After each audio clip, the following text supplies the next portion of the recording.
누가복음 5장 27절부터 39절의 말씀.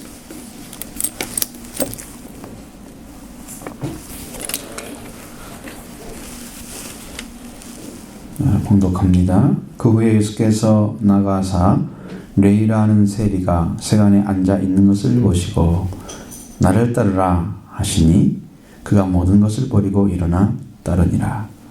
레이가 예수를 위하여 자기 집에서 큰 잔치를 하니 세리와 다른 사람들이 많이 함께 앉아 있는지라. 바리새인들과 그들의 서기관들이 그들을 비방하여 제자들을 비방하여 이르되 너희가 어찌하여 세리와 죄인과 함께 먹고 마시느냐. 예수께서 대답하여 이르시되 건강한 자에게는 의사가 쓸데없고 병든 자에게야 쓸데있나니 내가 의인을 부르러 온 것이 아니요 죄인을 불러 회개시키러 왔노라. 그들이 예수께 말하되 요한의 제자들은 자주 금식하며 기도하고 바리새인의 제자들도 또한 그리하되 당신의 제자들은 먹고 마시나이다. 예수께서 그들에게 이르시되 혼인집 손님들이 신랑과 함께 있을 때에 너희가 그 손님으로 금식하게 할 수 있느냐. 그러나 그날에 이르러 그들이 신랑을 빼앗기리니 그날에는 금식할 것이니라. 또 비유하여 이르시되 새 옷에서 한 조각을 찢어 낡은 옷에 붙이는 자가 없나니 만일 그렇게 하면 새 옷을 찢을 뿐이요 또 새 옷에서 찢은 조각이 낡은 것에 어울리지 아니하리라. 새 포도주를 낡은 가죽 부대에 넣는 자가 없나니 만일 그렇게 하면 새 포도주가 부대를 터뜨려 포도주가 쏟아지고 부대도 못 쓰게 되리라. 새 포도주는 새 부대에 넣어야 할 것이니라. 묵은 포도주를 마시고 새 것을 원하는 자가 없나니 이는 묵은 것이 좋다 함이니라. 아멘. 성경 말씀 어렵고도 또 쉽기도 하고 이제 예수님이 하셨던 말씀의 의미만 조금 깨닫게 되면 여러분이 어렵진 않아요. 예수님을 따라가는 사람들이 어떻게 따라가야 정상적으로 따라갈까? 그것은 부름을 받는 거예요. 자, 이제 교회를 오라고 그랬어요. 이제 어떤 친구를 데리고 왔어요. 여러분이 이렇게 생각을 해봐요. 친구가 누구 따라왔나요? 지금 친구 따라왔잖아요. 내가 데리고 왔어요. 예를 들어서 그렇게 생각하면 되죠. 그런데 여러분이 교회 지금 왔다고 해서 이 아이가 이 친구가 예수를 믿는 건 아니에요. 그리고 예수님을 따라가는 것도 아니에요. 왜냐하면 그것은 예수님이 부름이 없기 때문에 친구의 부름 따라서 지금 하나님이 부를 기회를 주시기 위해서 교회에 데리고 온 거야. 응?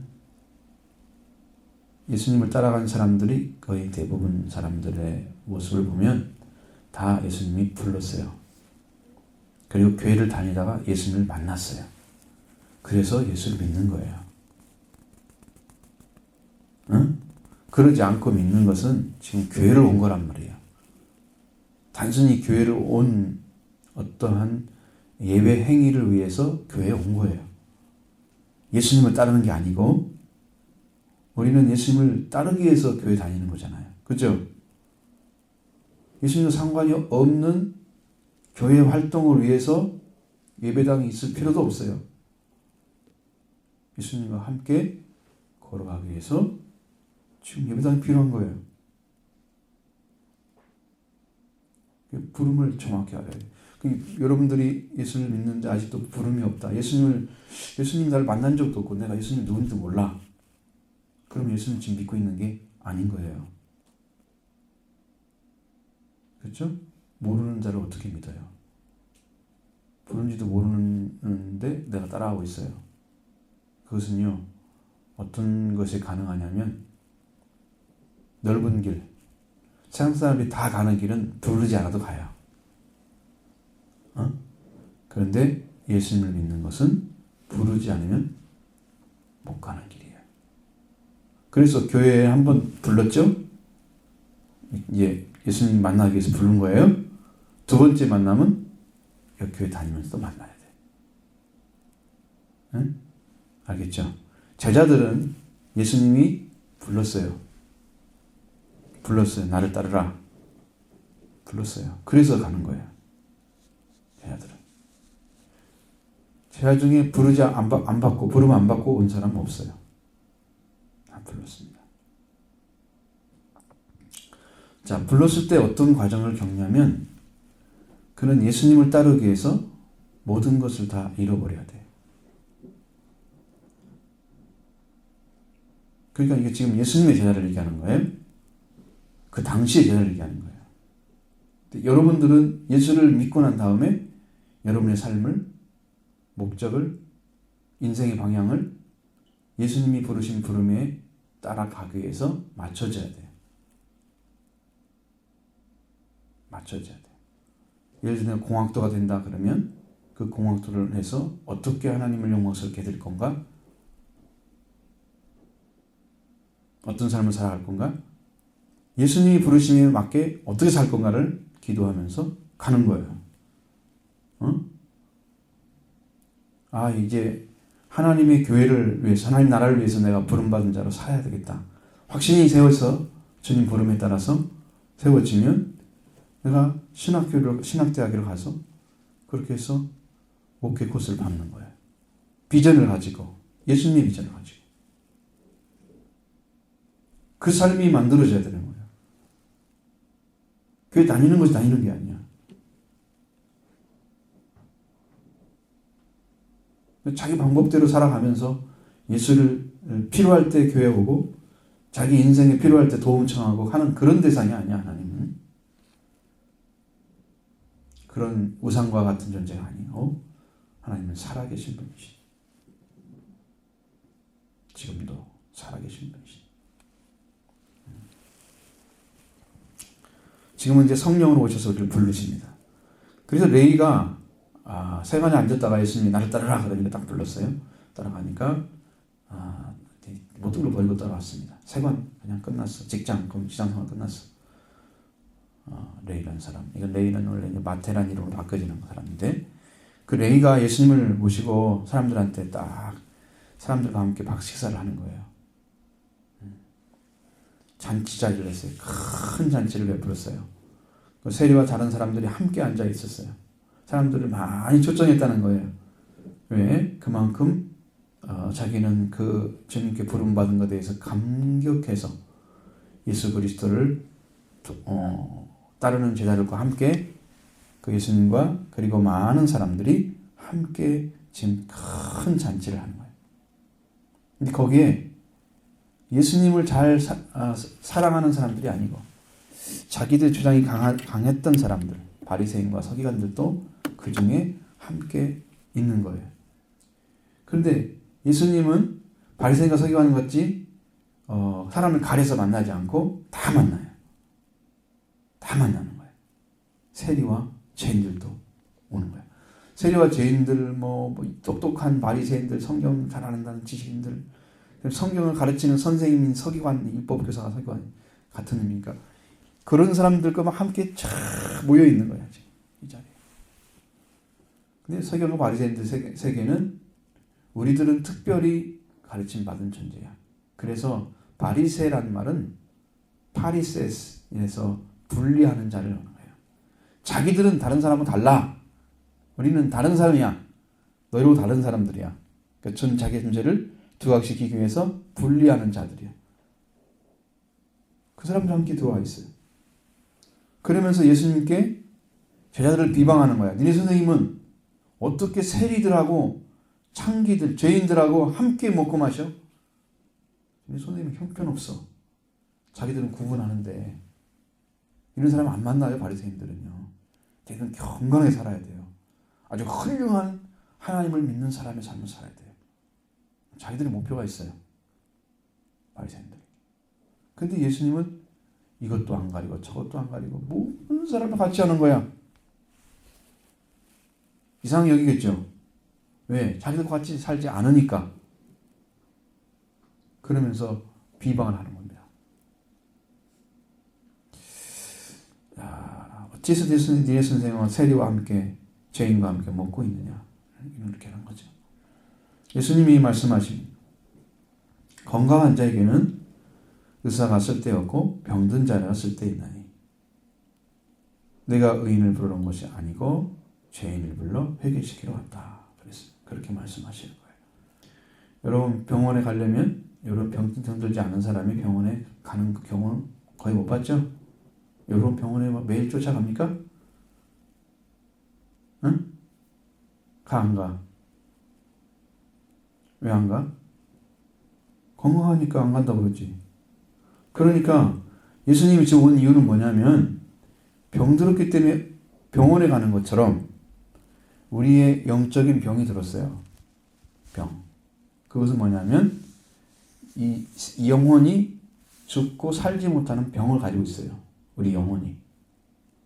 영혼은 지금 예수님을 만나서 새 생명 받지 않으면 죽어있는 존재예요. 영혼은 죽어있는 거야.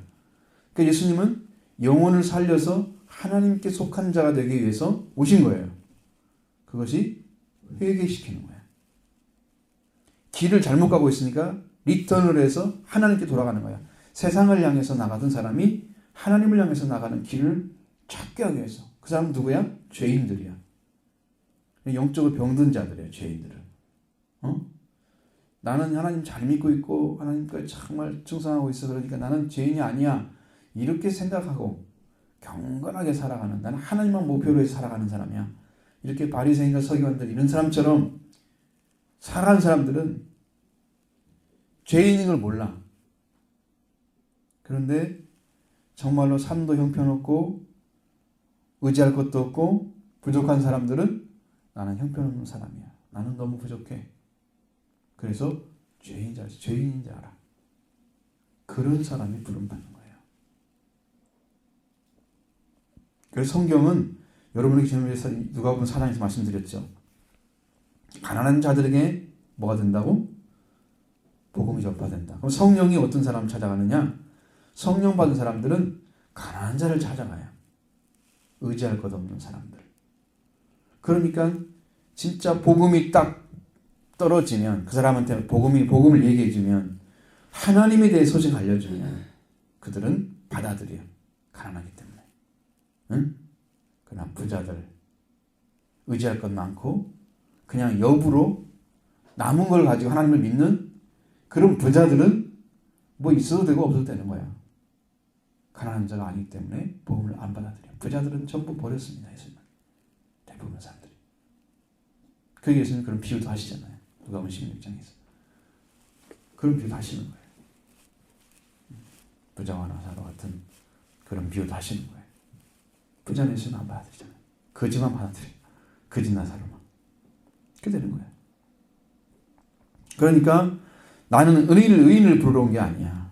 네가 스스로 나는 하나님을 잘 믿고 있다. 나는 괜찮다. 영적으로 나는 부유한 자다. 나는 부족함이 없다.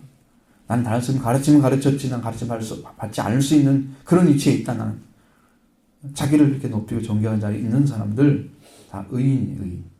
그래서 예수님을 필요하지 않으니까 예수님은 영혼을 살리러 왔는데 회개시켜서 예수님을 만나면 영혼이 살아나. 육신의 삶도 살아나. 그래서 영육간이 부활되는 거예요. 예수님 만나면. 이 영적인 세계를 알지 못하는 사람들은 자기가 뭐 일주일에 금식도 하고 뭣도 하고 막 하면서 하나님 믿고 간다고 자랑스럽게 얘기하죠. 그런데 그들은 영혼이 죽은 자들이에요. 그 예수님만이 죄인을 회개시켜서 하나님께 돌아오게 하는 거예요. 죄인을 부르러 하셨어요. 죄인을 부르러 오신 거예요.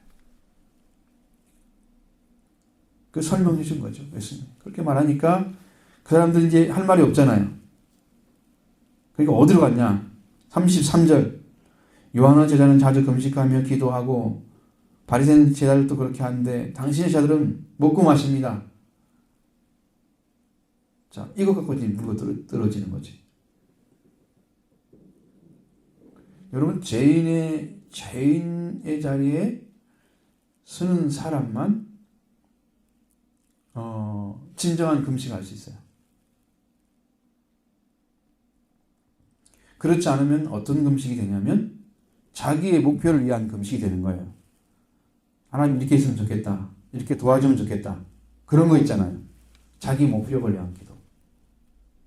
그런 금식은 하나님 받는 게 아니에요.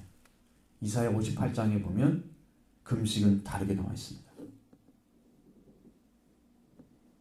여호와께서 기뻐하는 금식이야 설명이 다 나와 있어요. 근데 그걸 다 설명드릴 수 없으니까, 그러니까 금식의 위치가 달라. 하나님께서 예수님 말씀하시는 금식은 달라. 이 사람들은 지금 요한의 제자들 그리고 바리새인 제자들, 사실은 바리새인 제자들이 없었어요. 한 6천 명 됐어 당시 사이에. 그러니까 그런 사람들이 길러내는 거예요. 제자를 삼아가지고 뭐 또 제자를 만들어내는 게 아니고 길러내는 거예요. 거기 안에서 랍비에 의해서. 바리새인 제자가 없어요. 그러니까 여기는 바리새인을 따라서 살아가는 어떤 그냥 모범적인 사람들을 얘기하는 거죠.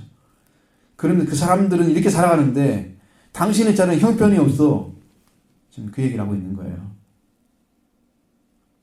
그러니까 예수님은 지금 금식을 가르치러 온 게 아니에요. 당신들이 그렇게 원하는 금식을 통해서 하나님을 알고 예수 그리스도를 알아서 구원을 받을 수 있는 게 아니다. 너희들이 말하는 금식으로 하나님을 알 수 있는 게 아니야. 자, 혼인집에는 신랑이, 원래 유대인들은요 일주일 정도 혼인집 혼인잔치를 해요. 일주일을 해요. 신랑집에서. 자, 그러면 신랑과 함께 손님들이 있어요. 그 금식하는 곳이에요? 잔치하는 곳이에요?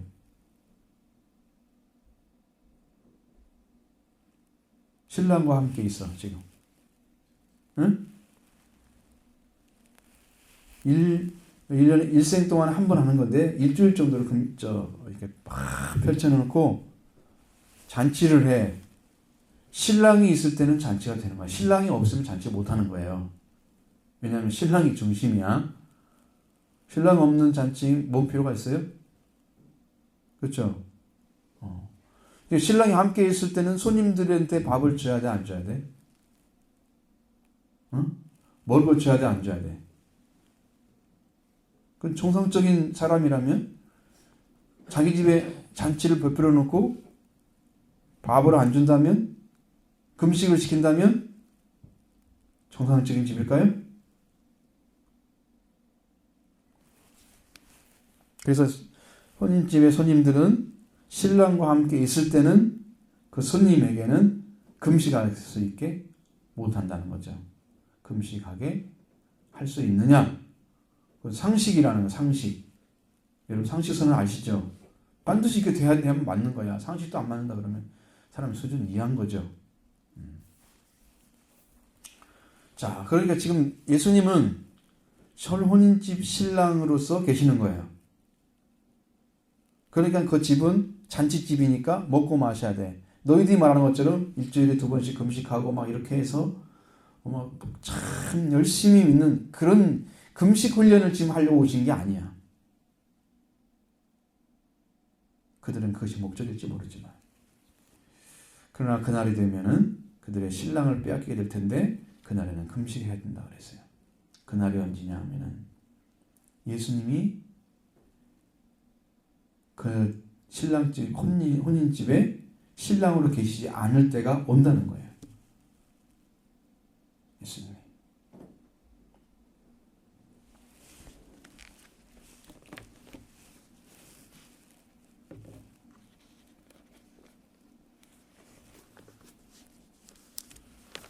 그렇게 되면 어떻게 될까요? 그 집은 신랑이 없는 거야. 신랑이 없으면 금식해야 돼요.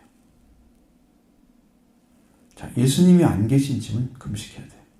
이스라엘 민족이 AD 70년에 망했어요.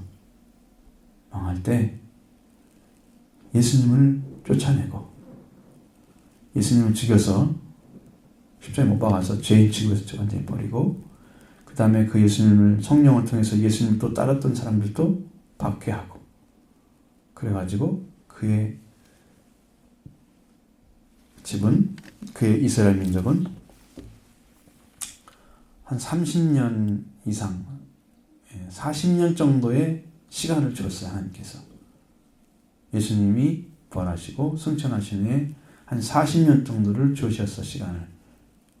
그런데도 그들은 예수님을 제대로 믿고 따르지 않고 있다가 결국은 예수님을 버리고 교회를 박해하고 새로 태어난 교회죠. 이제 초대교회 같으니 그 교회를 버리고 이렇게 하다가 이스라엘 민족은 망했어요. 신랑이 지금 떠나가신 거예요. 신랑이 이스라엘 민족의 자리에 안 계셨어요. 그때는 어떻게 해야 된다? 그때는 금식할 때예요. 그 민족이 정신을 못 차리면 아는 사람이 금식을 해야 돼요. 신랑이 안 계시네. 이스라엘 민족은 금식하지 않았습니다. 그래서 망했어요. 떠돌이 민족이 됐죠. 땅 없는 국민이 된 거예요. 하나님이 그렇게 떠돌이된 걸 만들었어요. 금식하라 해서. 그럼 예수님이 이제 그걸 이야기하기 위해서 이제 그 다음에 비유를 쭉 하는 거예요. 새 옷에서 한 조각을 찢어서 낡은 옷에 붙이는 자가 없다.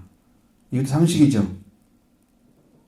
왜냐하면 새 옷을 딱 찢어가지고 낡은 옷을 참 오래 입기 위해서 새 옷을 뜯어서 붙이는 사람은 없는 거죠.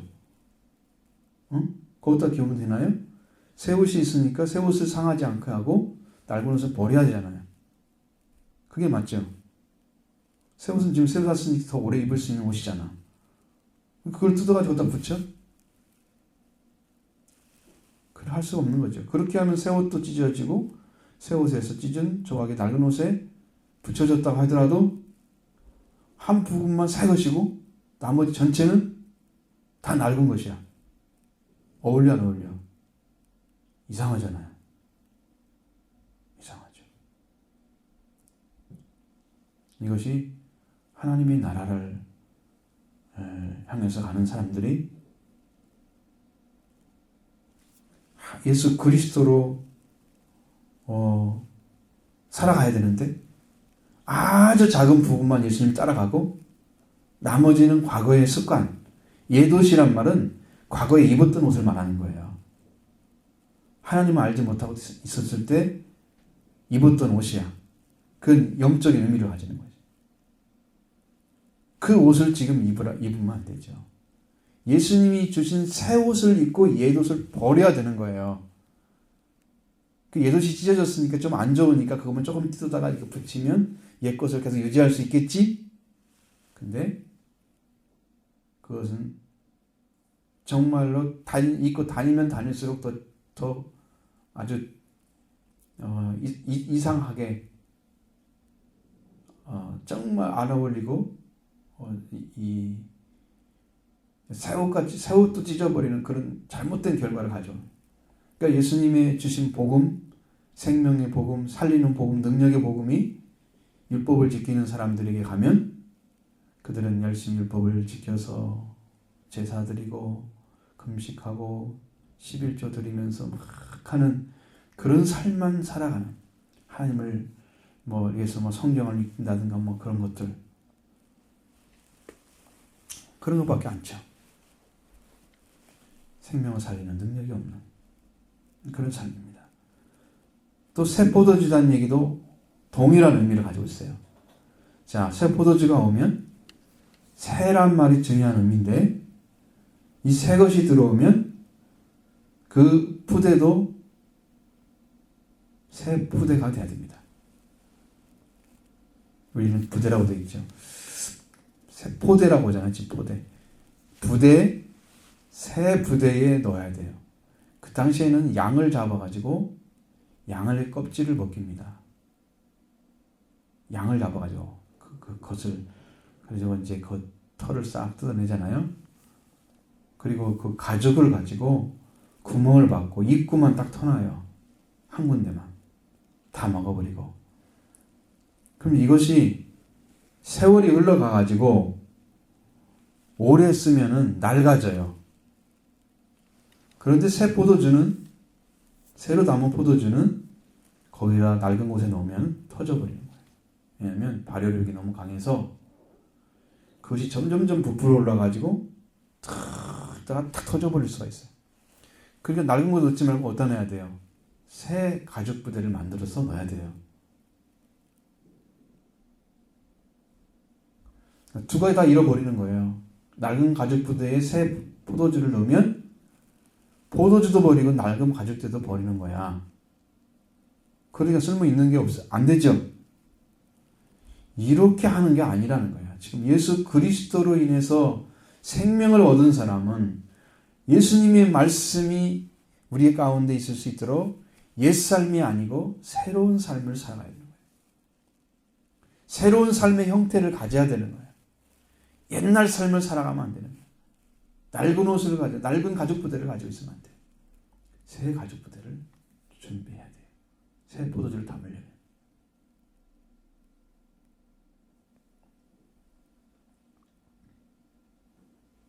그래서 새 포도주는 새 부대에 넣어야 할 것이다. 지금 바리새인들, 서기관들이 살고 있는 삶에 예수님이 들어가서 살면, 예수님이 그 가운데 들어가면 그들의 삶은 산산조각이 날 거예요. 다 찢어질 거예요.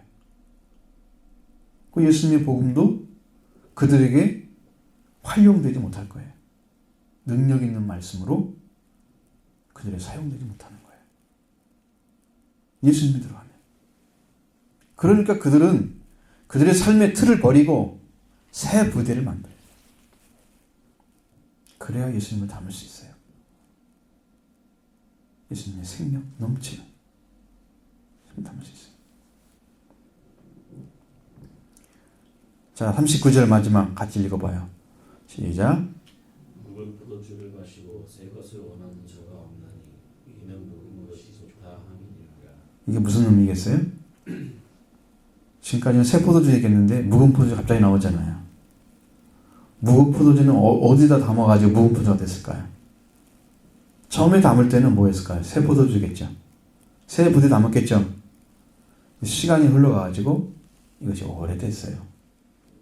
묵은 포도주가 될수록 어떠고요? 맛이 좋아요. 근데 부대는 무슨 부대라고요? 옛 부대. 그러니까 옛 생활을 하는 사람들은 옛날 젖어있던 삶을 자기가 익숙하게 살았던 삶에 살아가도 아무 문제가 없어요. 예수님은 뭘로 왔는데? 새 포도주로 왔는데. 그래서 맛이 좋아. 옛것이 맛이 좋아. 여러분 잘 모르지만 청소년들은 나이 든 어르신들 물어보세요. 옛날에 먹었던 그 음식이 맛있다 그래요. 응? 어렸을 때 어머니가 줬던 그런 음식이 맛있다 그래요. 다 옛날로 돌아가요. 생각도 옛날로 돌아가요. 그래가지고 옛 친구를 만나는 거야. 나이가 먹게 되면 친구를 찾는다. 옛날 친구를 찾는다. 그러면 그 사람은 나이가 먹었다는 거야. 늙었다는 거야. 조금. 다른 말로 하면 중년이 넘어가고 있는 거야. 응? 옛 것을 찾기 시작하는 거야. 새로운 세계에 들어가면 옛 것이 중요하진 않아요. 옛날 그 방식대로 또 들어가서 옛날 틀처럼 또 만들어 놓고 내가 그 자리에 들어가서 살 수가 없어요. 이제 어른이 돼서 살고 있는데. 맛이 좋은 게 아니고 그것은 묵은 것을 찾는 사람들. 사실은 성경에는 이 묵은 포도주, 오래된 포도주에 대해서는 긍정적인 부분이 있어요. 그것은 포도주는 오래되면 오래될수록 그 맛의 깊이가 달라요. 그것은 성경에서 하나님께서 오랫동안 저장되었던 포도주, 그것을 주신다는 말씀이 이사야 26장, 27장 나와요. 26장. 그리고 골수 가득 찬 그 기름진 것도 주신다고 나와요. 그건 사망을 이긴 자들에게 주시는 은혜예요. 근데 여기는 그런 의미가 아니잖아요. 앞에서 좀 문맥과 전혀 다른 느낌이 주는 말씀을 주는 거예요. 이것은 옛 습관을 가지고 옛날 삶에 젖어서 편하게 살고자 하는 옛 가족 부대를 그대로 가지고 옛날 습관대로 내가 좋았던 대로 살고자 하는 그 삶을 얘기하는 거예요. 그 바리새인들은 어떻게 살아요? 옛날부터 전통적으로 내려왔던 삶이니까 그들은 그대로 사는 것이 맞다는 거예요. 그게 좋다고 그래. 그건 당신들이 살아야 할 삶이야. 예수님은 그거 살라고 지금 땅에 오신 게 아니고 새 포도주로 새 가죽 부대에 넣어서 살라고 오신 거예요. 생명력 넘치는, 발효력 넘치는. 그래서 이 세계를 하나님께 돌려드리는 이 축복의 세계로 만들기 위해서 오신 거예요. 당신들처럼 그냥 자기 종교에 젖어가지고 자기들만 잘하면 되고 다른 사람이 어떻게든 말든, 그리고 죄인들 있고 잘못된 사람들이 있으면 회개시켜서 더 온전한 사람으로, 하나님의 사람으로 만들어가는 게 아니고 그들을 비난하고 그들에게 정죄하고 판결을 내려가지고 나쁜 사람 만들어 놓고 그런 삶만 살아가는 거예요. 이 사람들은요.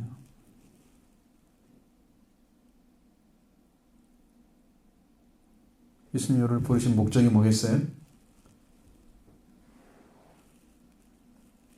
우리 목적서는 한번 읽어봐요. 시작. 사람들을 그리스도께 인도하여 하나님의 자녀로 회복하게 하고 하나님의 말씀으로 생활하게 하여 그리스도를 닮도록 개발하고 가정을 주신 하나님의 목적대로 회복하게 하고 교회에서 사역하고 이웃을 섬기며 세상에 선교하도록 주심으로 하나님의 이름을 경배한다. 마지막은 예배를 얘기하는 거예요. 그러니까 우리는 정말 최후에는 하나님을 완전하게 예배하는 자, 그게 최종적인 목적이에요. 그렇게 함으로써 하나님 이름을 영원토록 높여드리는 축복의 일을 교회에서 하자는 거예요. 응? 하나님의 이름이 안 높여지면 여러분이 예배드리는 자가 되어져야 돼요. 경배하는 자라.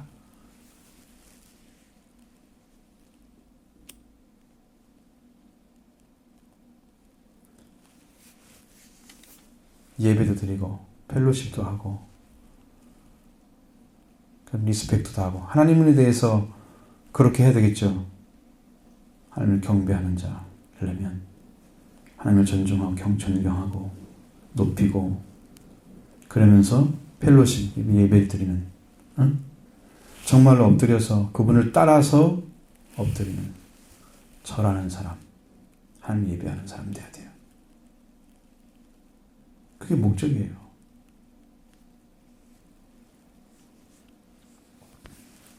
우리의 삶이 이렇게 펼쳐지기 위해서 지금 말씀 앞에 서 있는 거예요. 우리는 아주 정교한 삶을 살아줘야 됩니다. 옛날에 젖어가지고 있는 삶으로 살면 안 됩니다. 그걸 돌이켜서 정교한 삶으로 들어와야 돼요. 그럼 누구를 섬기는 걸까? 처음에 여러분이 말씀드린 것처럼 예수님이 부름받고 사는 삶이 시작돼야 그 삶이 이루어지는 거예요. 여러분 교회 왔잖아요. 교회 와서 또 예수님의 부름받고 세워져야 돼요. 그때부터 신앙생활 하는 거예요. 응? 그 전에는 삶이 주님과 관계, 예수님과 관계에서 사는 삶이 아니고 예수님과 상관없는데 교회와 관계에서만 사는 거야. 예배당하고. 그건 신앙생활 하는 게 아니에요. 예수님과 관계에서 태어나서 살아가는 것이 신앙생활이에요. 예수님 부름받지 않은 자는 한 명도 없고 성도들도 예수님 만나지 않은 사람은 하나도 없어야 돼. 왜?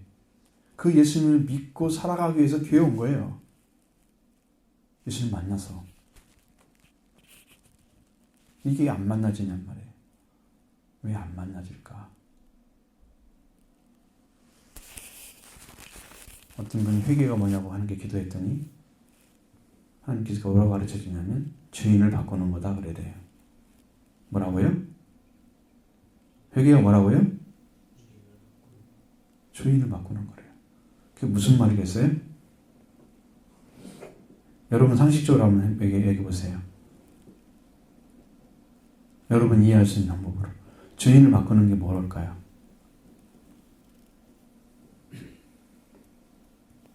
여러분의 인생의 주인은 누구입니까?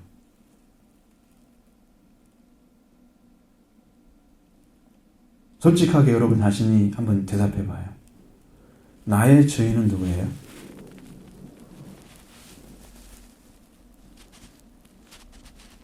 세상 사람들이 말한 것처럼 내 인생은 나의 것. 그런가요?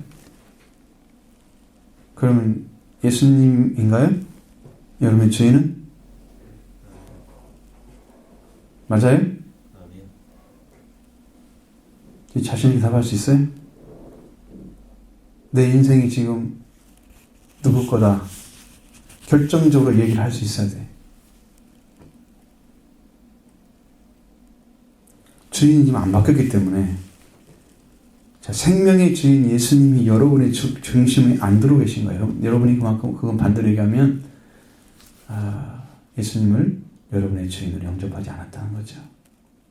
나의 주인이 되어주십시오라고 영접하지 않다는 거죠. 영접하시기 바랍니다. 자신있게 나는 예수님은 나의 주인입니다. 그러면 주인이 완전히 바뀌면 바뀐 주인에 의해서 다스림 받아야 돼. 이제는 예수님 나의 주인이시니까. 예수님이 성령 오셔서 여러분을 다스리면 여러분은 그리스도인이 되는 거예요. 응? 그 사람이에요. 성령으로 내가 예수님 누군 줄 알고 내가 예수님의 속죄함을 입은 사람이고 죽음을 이긴 자 예수님 통해서 이뤘구나. 그것을 알게 된 사람이 누구다? 회개한 사람이다. 회개한 사람. 그래서 예수님과 함께 걸어가는 거예요. 이런 인생에 풍족한 은혜가 있기를 바랍니다.